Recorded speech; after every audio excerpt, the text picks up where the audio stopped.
sir. Speaking of the Bengals, man, right when I start to believe this front office knows what they're doing, they make me take back every good thing I've said about them. So obviously we've had the whole Trey Hendrickson thing going on, and everyone's been talking about that, potentially seeking a trade. He still has 1 year left on his contract. Everything that goes with that. Sack King this past season has been a great pass rusher for the Bengals his entire tenure there. Just all good things from Trey Hendrickson. Great guy. Fans love him. Has never really said or done anything bad to the team or to any fans or anything. Just puts in the work, right? Not a big drama guy. Well, the Bengals executive vice president decided she was going to create some drama. Katie Blackburn said this, and Ben Baby said he asked this question, ESPN's beat reporter for the Bengals. So credit to him. And then this quote was quoted in a ton of different articles. So I guess credit to all those articles. NFL.com, ESPN, Bleacher Report, all of them. But Katie Blackburn said, I think he, referring to Trey, should be happy at certain rates that maybe he doesn't think he'd be happy at. I think some of it is on him to be happy at some point, and if he's not, that's what holds it up sometimes. So, it takes him to say yes to something. And also, we have all the respect in the world for him. He's been a great player. We're happy to have him, and so happy we'll find a way to get something to work. We're going to see where it goes. Then, later, when she was asked about a potential trade, supposedly that's off the table, according to Jordan Schultz, but she said, I'd be lying if I said I knew exactly what's going to happen. So we'll just have to see how it all plays out. Okay. So how do you feel about this? Bring Chus back in here. So why would you say that? Oh my gosh. Okay.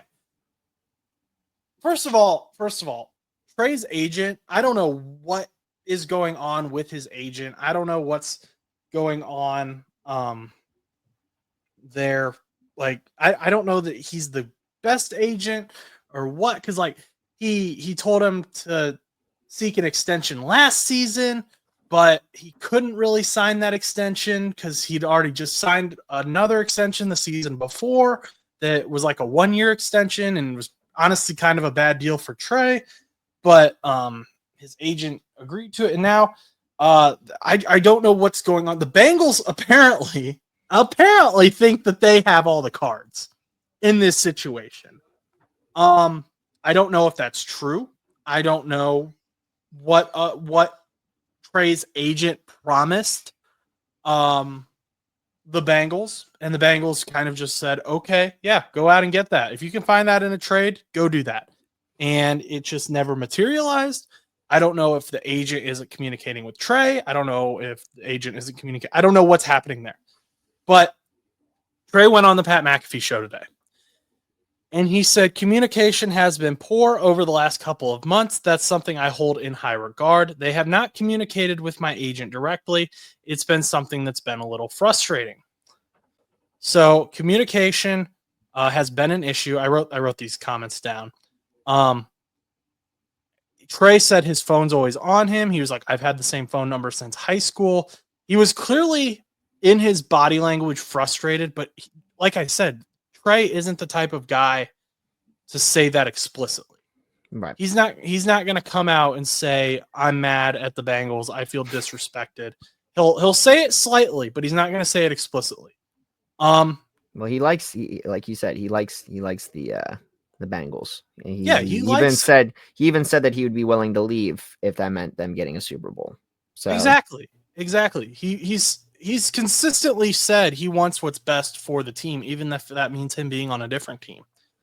And then he said something. What really broke my heart was he was like, yeah, yesterday was April Fool's Day. So, I had 100 different contracts and I was signed to 31 different teams, with all the pranks that go on with NFL signings during April Fool's.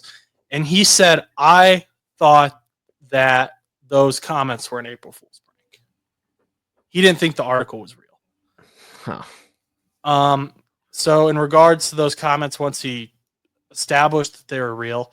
I said those comments from Katie Blackburn were definitely disappointing, and communication has been poor over the last couple months. It's been a little frustrating, and if they have anything they'd like to discuss, we're definitely willing to listen.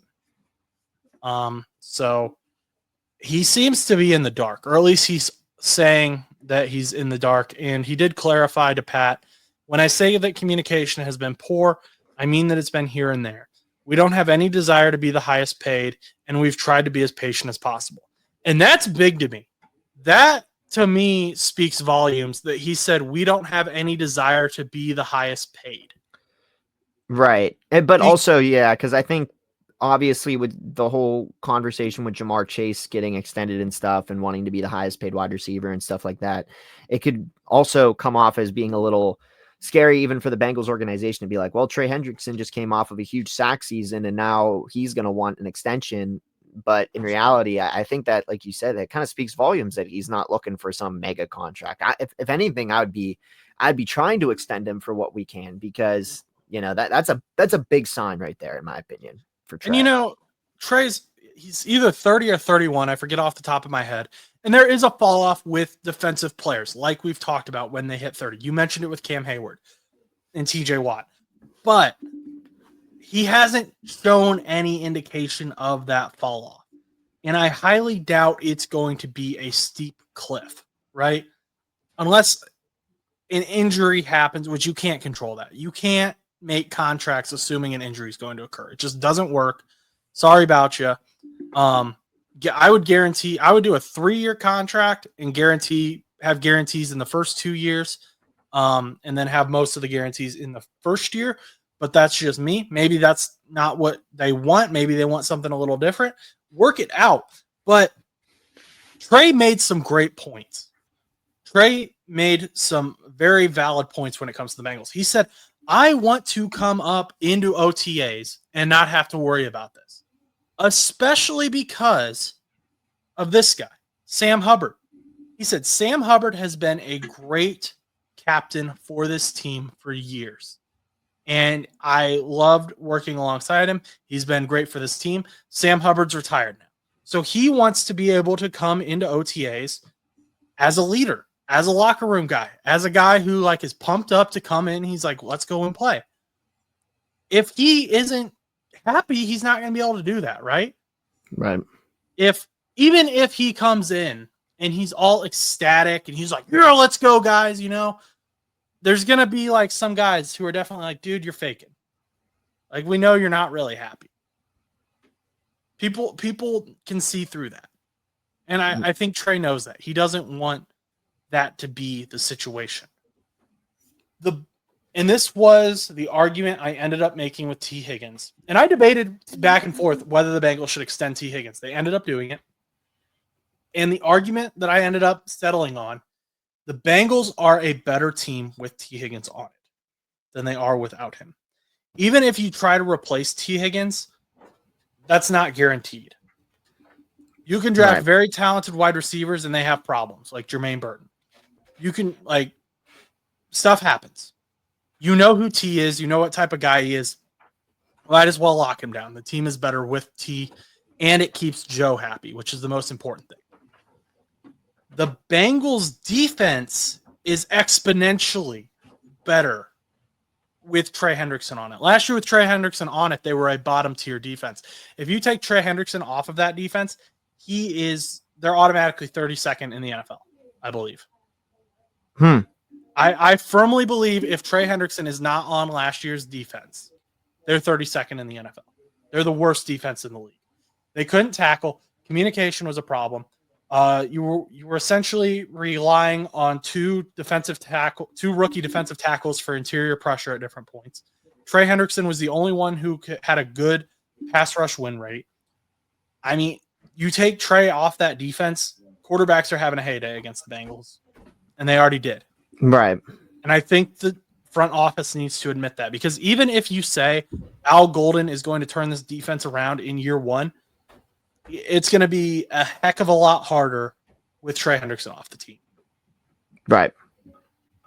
So the Bengals need to get it together, stop saying random crap in the media, that just is meaningless and disparaging to your players. Because what's going to happen when they, meet next time?